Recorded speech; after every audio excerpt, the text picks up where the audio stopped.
اینجا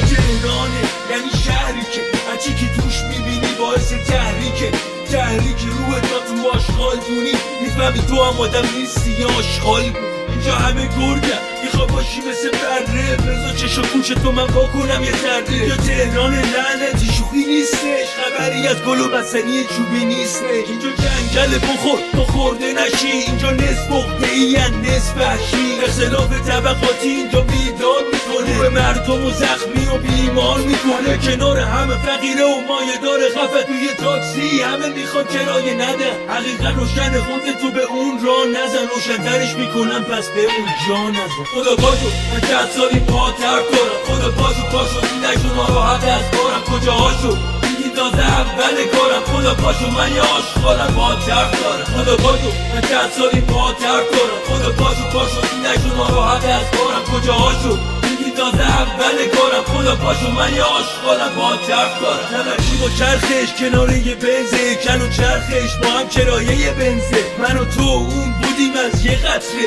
حالا ببین فاصله ما چقدره. دلیل چرخش زمین نیست جاذبه، پوله که زمین رو میچرخونه جالبه. این روزا اول پوله بعد خدا، همه رگتر با کت خدا. بچه میخواد با یتیمی بازی کنه، بابا نمیذاره یتیم بازی کثیفه چون که فقط یکی داره. آگاهیم از این بلایا، حتی فرشته هم نمیاد این برا تا نشیم فنا با همین بلایا. اما کمک نخواستیم مشت بریز کافی همین برا ما. آدم مریض سرکامو درک کردم اون نکردم. خدا باشو من چند سالی پاتر کنم، خدا پاشو نشون ناراحت از کارم کجاهاشو دیدی تازه اول کارم. خدا پاشو من یه آشغالم پاتر دارم، خدا پاشو من چند سالی پاتر کنم، خدا پاشو نشون ناراحت از کارم کجاهاشو دیدی تازه اول کارم. خدا پاشو من یه آشغالم پاتر دارم. تا حالا شده عاشق دختر بشی، میخوام حرف بزنم رکتر بشی.